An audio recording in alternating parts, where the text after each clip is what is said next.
दसिया।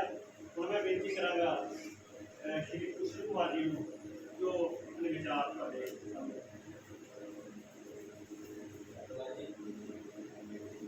ਪਹਿਲਾਂ ਸਾਡੇ ਦਰਮਿਆਨ ਮਾਨਸੇ ਦੇ ਰਾਸ਼ਟਰੀ ਪ੍ਰਧਾਨ ਮਾਨਯੋਗ ਰਮਨਕਾਂਤ ਕਾਲੀ ਜੀ ਮਹਾਰਾਸ਼ਟਰ ਦੇ ਤੌਰ ਤੇ ਪਹੁੰਚੇ ਆ। ਉਹਨਾਂ ਦਾ ਪੰਜਾਬ ਦੇ ਵਿੱਚ ਆਉਣ ਤੇ ਧੰਨਵਾਦ ਕਰਦੇ ਆ। ਅੱਜ ਦੀ ਜਿਹੜੀ ਮੀਟਿੰਗ ਆ ਉਸ ਮੀਟਿੰਗ ਦਾ ਉਦੇਸ਼ ਜਿਹੜਾ ਉਹ ਭਾਰਤ ਦੇ ਅੰਦਰ ਜਿਹੜੀਆਂ परिस्थितियां निर्माण कीतियां गईयां उस परिस्थितियां का साढ़े विरोध की काम है वो थोड़ा जा मैं गल करांगा। मैं अज लेटेस्ट न्यूज़ जी कल की घूम रही वो ध्यान एकाग्र करता कि भारत सरकार ने एक ऑर्डीनेंस लिया, एक कैबिनेट के ऑर्डीनेंस लिया कि 4 साल ठेके ते फौज की भर्ती होगी। उस ठेके ते फौज की भर्ती के लोगों को जड़ा ट्रेनिंग दी जाऊगी और जड़ा काम चलाया जाऊगा फौज का। और उस भर्ती के पिछे जड़ा काम चलना वो साडे लोगों को समझ नहीं है। और वो समझ क्योंकि असी की करते हैं कि जो खबर सानू न्यूज़ चैनल विखा दिंदा या जिहड़ी खबर प्रिंट मीडिया से छप के आ जाती है सानू लगता है कि शायद वही सच है। पर जागरूक बंदा वही होंदा कि जिहड़ा बंदे के पिछे की खबर बारे जानकारी रखता।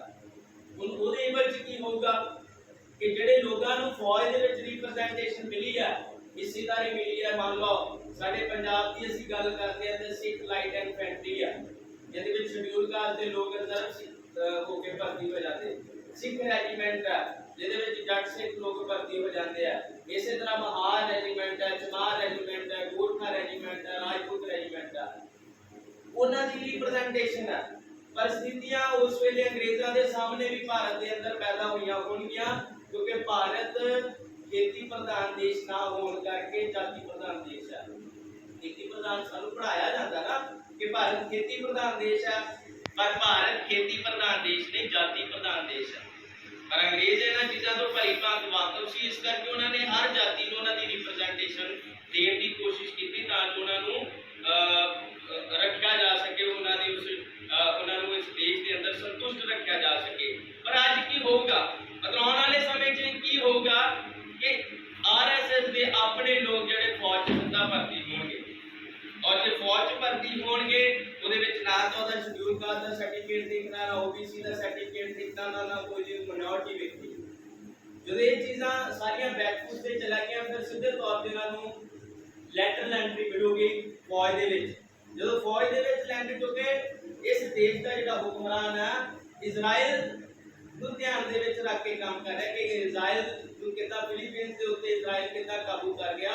इस करके इस भारत के अंदर अज के जो शेड्यूल कास्ट OBC का माइनॉरिटी जी मुसलमान है, ईसाई है, लिंगायत है, बुद्धिस्ट लोगों को कितना काबू करना उस टीचे को आधार बना के काम कर रहा। इसलिए वो फौज के ताकत होनी बहुत जरूरी है। ताकत तो देखो पहला भी है। फौज के जिन्हें भी 3 सेनावां के मुखी आ ब्राह्मण है।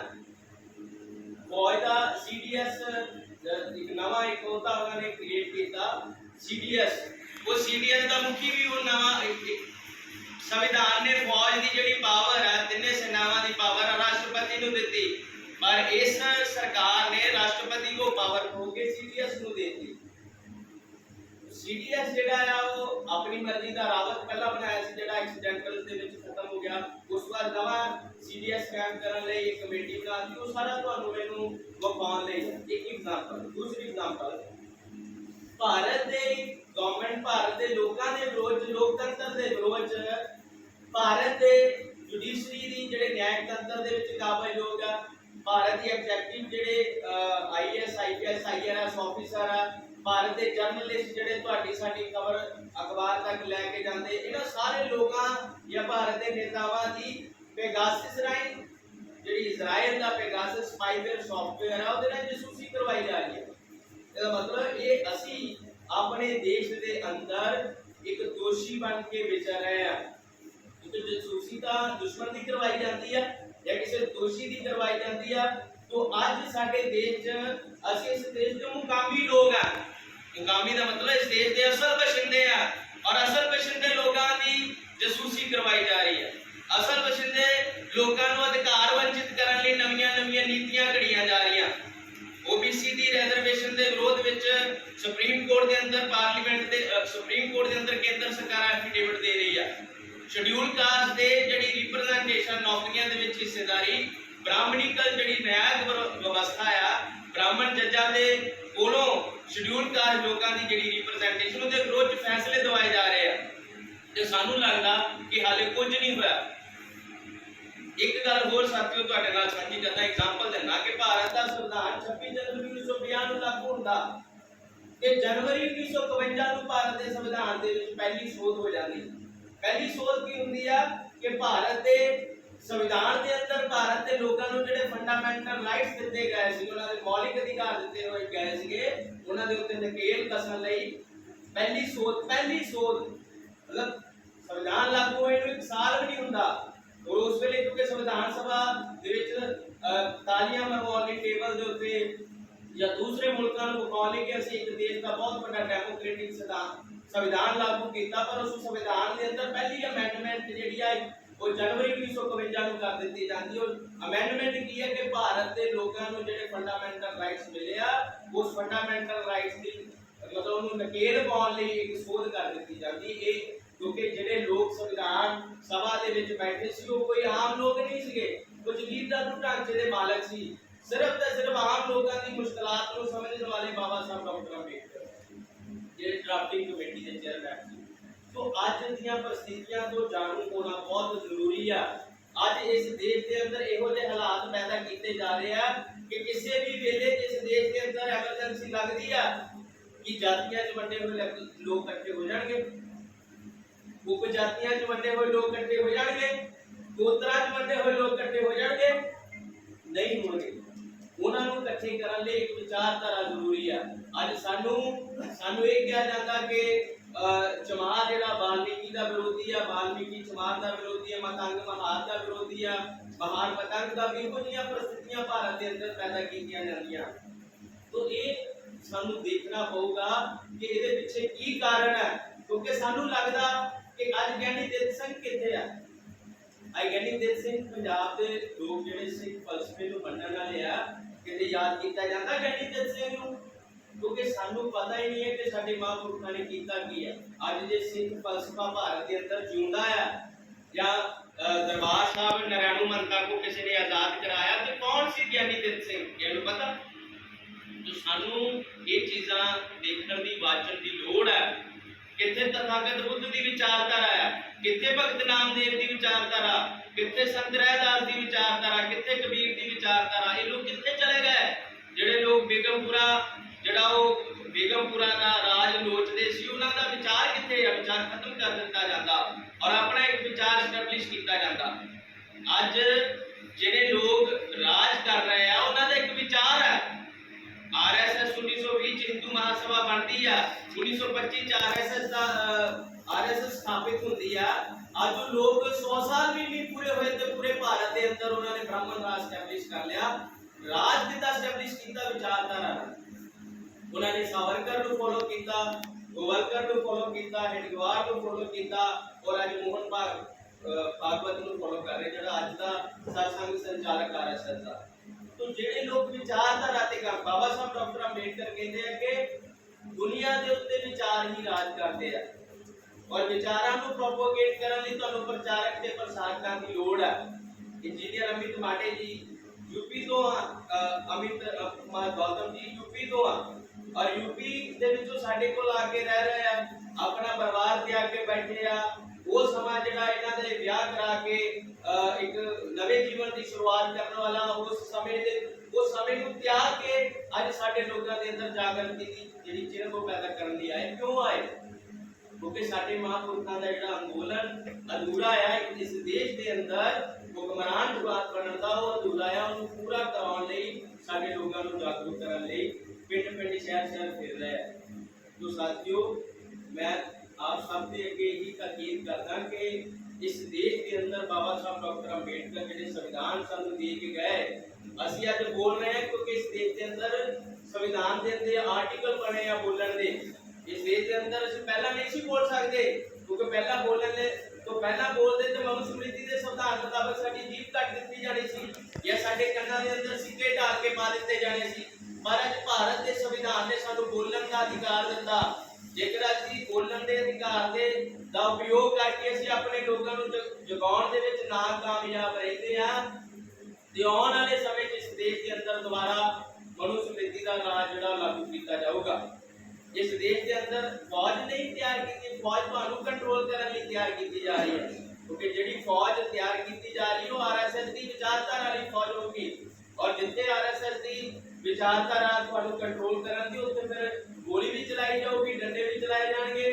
ਜਿਹੋ ਤਰ੍ਹਾਂ ਦਾ ਉੱਥੇ ਮਾਹੌਲ ਤਿਆਰ ਕੀਤਾ ਜਾਊਗਾ ਸਾਰਾ ਕੰਟਰੋਲ ਕਰਨ ਲਈ ਤੁਹਾਨੂੰ ਸਾਨੂੰ ਕੀਤਾ ਜਾਊਗਾ। ਇਸ ਕਰਕੇ ਸਾਨੂੰ परिस्थितियां ਜਿਹੋ ਜਿਹੀਆਂ ਇਸ ਦੇਸ਼ ਦੇ ਅੰਦਰ ਨਿਰਮਾਣ ਕੀਤੀਆਂ ਗਈਆਂ ਉਹ ਸਾਰੀਆਂ परिस्थितियां ਸਾਨੂੰ ਜਾਣਨੀਆਂ ਪਊਗੀਆਂ। ਆਪਣੇ ਬੁੱਧੀਜੀਵੀ ਵਰਗ ਦਾ ਕਹਿਣਾ ਮੰਨਣਾ ਪਊਗਾ। ਇੱਥੇ ਪ੍ਰੋਬਲਮ ਇੱਕ ਹੋਰ ਵੀ ਹੈ ਸਾਡੇ ਸਮਾਜ ਦੀ, ਤਰਾਸਦੀ ਇਹ ਵੀ ਆ ਕਿ ਅਸੀਂ ਆਪਣੇ ਬੁੱਧੀਜੀਵੀ ਵਰਗ ਦਾ ਕਹਿਣਾ ਨਹੀਂ ਮੰਨਦੇ। ਬੁੱਧੀਜੀਵੀ ਵਰਗ ਕੋਲ ਦੋ ਚੀਜ਼ਾਂ ਹੁੰਦੀਆਂ, ਇੱਕ ਤਾਂ ਉਹ ਬੁੱਧੀਜੀਵੀ ਪੜ੍ਹਿਆ ਲਿਖਿਆ और दूसरा ਉਹਦੇ ਕੋਲ ਪੈਸਾ ਵੀ ਹੈ, ਪਰ ਮਾਸ ਨਹੀਂ ਹੈ, ਲੋਕ ਨਹੀਂ ਹੈ। ਬੁੱਧੀਜੀਵੀ ਵਰਗ ਦੀ ਵੀ ਤਰਾਸਦੀ ਹੈ ਕਿ आम बुद्धिजीवी वर्ग समाज को निखेड़ा कर लेंदा। मान लो फॉर एग्जांपल डॉक्टर साहब है, डॉक्टर साहब जो डॉक्टर बनते हैं वो अपना पिंड छड़ के शहर में आ जाते हैं। एग्जांपल दे रहा ते समाज नालों निखड़ गए। पर बुद्धिजीवी वर्ग का एक जिंदगी का एक टीचा होना चाहिए कि वो समाज के अंदर काम करे, समाज को जगाउण का काम करे और दोस्त ते दुश्मन की पहचान करावे। बाबा साहब डॉक्टर अम्बेडकर का एक छोटा जिहा एग्जांपल देना कि भारत का संविधान लागू होने तो बाद 1950 के अंदर सब तो पहला आईएएस अफसर प्रकाश चंद हुशियारपुर तो बनता। प्रकाश चंद बाबा साहब डॉक्टर अम्बेडकर को जो इस गल का पता लगता कि प्रकाश चंद पहला आईएएस बनया संविधान लागू होने तो बाद, तो उस वेले उस देश के लॉ मिनिस्टर सी, कानून मंत्री सी, तो अपने दफ्तर वालों उन्होंने एक लैटर भेज दिया मिलने वास्ते। प्रकाश चंद जो लैटर पढ़ता तो सोचता कि एक डीसी नूं एक कानून मंत्री बुला रहा, पता नहीं मेरे को की करवाना या मेरे को की लेना। तो जो बाबा साहब डॉक्टर अम्बेडकर के दिते हुए लैटर मुताबक वो बंदा दिल्ली उन्होंने ऑफिस पहुंचता ते जाके बैठता ते आम परंपरा है कि सानू एक चिट लिख के भेजनी पैंदी आ। तां वो जो दफ्तर बैठता ते एक चिट लिख के भेजदा प्रकाश चंद डीसी फ्रॉम हुशियारपुर। तो बाबा साहब डॉक्टर अम्बेडकर को मिलते हैं। तो बाबा साहब डॉक्टर अम्बेडकर जो कमरे च जाता है तो अपना बड़ा अखबार पढ़ रहा है। अखबार पढ़ते जो बैठता तो पता लग जाता कि ऑफिस से बंदा आ गया और वो बंदा प्रकाश चंद ही है। तो अखबार थले करते हैं, प्रकाश चंद को कहते हैं, वो कहता कि मैं प्रकाश चंद हुशियारपुर तो आया, ਤੁਹਾਡਾ ਲੈਟਰ मिलिया ਸੀਗਾ ਤੇ ਤੁਹਾਨੂੰ ਮਿਲਣ ਲਈ ਆਇਆ। ਤੇ ਬਾਬਾ ਸਾਹਿਬ ਡਾਕਟਰ ਅੰਬੇਡकर प्रकाश चंद ਨੂੰ ਕੀ ਕਹਿ ਰਿਹਾ ਕਿ प्रकाश चंद कि तू संविधान लागू होने तो बाद पहला आईएएस बनया ते लाल बत्ती वाली गड्डी तेनू मिली आ ते तेरा इको ही काम है कि जिहड़ियां शेड्यूल्ड कास्ट लोकां दी बस्तियां उत्थे सवेर नूं सैर करते हुए अपनी लाल बत्ती वाली गड्डी जरूर ला के जानी आ, तां जो जिहड़ियां साडीआं औरतां सवेरे बर्तन मांजदियां होणगीआं, सफाई करदियां होणगीआं, भांडे धोंदियां होणगीआं, वो ये वेखण कि वही प्रकाश चंद है जिन्होंने नाला भी नहीं बनने आंदा, अज लाल बत्ती वाली गड्डी लैके घूम रहा। की सी मोटिव, प्रेरणा, मोटिवेट करना उन्होंने। तो अज वही प्रकाश चंद जिहड़े समाज तो निकल गए, प्रकाश चंद समाज तो निकल गया। समाज की दुर्दशा क्यों आ? तो जिहड़े लोगों ने रिजर्वेशन का सुख भोगिया या मैं कहां कि उन्होंने रिजर्वेशन की भलाई खाधी, उन्होंने समाज को दिता कुछ नहीं, जबकि देना बहुत कुछ चाहिए सीगा। क्योंकि जिस महापुरुषों के बलिदान के विचों सानू यह रिप्रेजेंटेशन का मौका मिला, वो असी जिहड़ा अपना साडा फर्ज सी वो पूरा नहीं किया, जिहदे करके साडा समाज जिहड़ा बैकफुट ते चला गया। तो आप सब साथियों को दोबारा बेनती करदा कि जिहड़ा भी साडे महापुरुषों का उद्देश आ, उद्देश की आ इस देश के अंदर हुक्मरान जमात करना। हुक्मरान जमात बनने लिए जो भी सानू प्री कंडीशन चाहिए सी वो साडे महापुरुषों ने अंदोलन करके सानू लैके दित्तियां। हुक्मरान बनने लिए तुहानू की चाहिए? तुसीं पढ़े लिखे होने चाहिए। बाबा साहब ने वो भी अधिकार लैके दित्ता। जे तुहाडे कोल पैसे नहीं उहदे लई स्टाइफंड लैके दित्ता, तुहानू वजीफा लवा के दित्ता।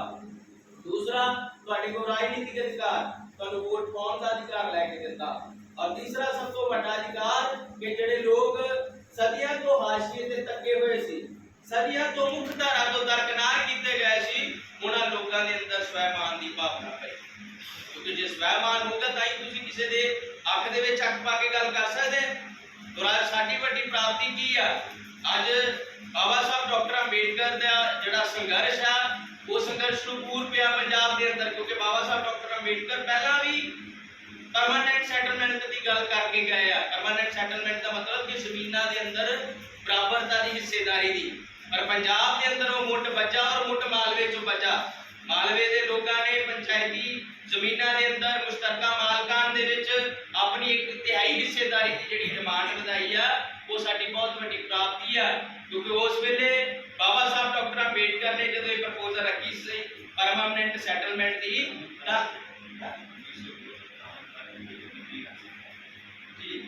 तो उस प्रपोजल का विरोध प्रताप सिंह कैरों ने किया कि नहीं असी तो जमीन का 1 इंच छड्डण च भी जिहड़ा एक दूसरे नूं मारन तक तुर पैंदे आ ते ये जिहड़ा तुहाडा प्रपोजल है ये साडे पंजाब दे विच लागू नहीं होना। पर अज लोकां दे रोह दे विच वो प्रपोजल लागू हो रहा परमानेंट सैटलमेंट का। इस करके लोग ही जितदे आ, लोग ही संघर्ष नूं अपने मंजिले मकसूद तक लैके जाते हैं। पर लोगों को दिशा निर्देश देने लई जागरूक लोगों की बहुत जरूरत है। जागरूक लोगों को उद्देश्य होना चाहिए ताकि असीं मंजिले मकसूद तक पहुँच सकते हैं। तो मैं आपकी गल इत्थे विराम दिना, तुसीं मेरी गल बहुत ध्यान नाल सुनिया। धन्यवाद। बहुत बहुत धन्यवाद कुशल कुमार जी। दूसरा तो कुशल कुमार जी ने बहुत ही सोहने शब्दों में सानू ये समझाया है कि बाबा साहब डॉक्टर भीमराव अंबेडकर जी ने दिते हुए संविधान की बदौलत सानू की कुछ मिलिया ते अज मौजूदा दौर के जिहड़ियां सरकारां हैगियां उहनूं किवें हड़प्पण की कोशिश कर रही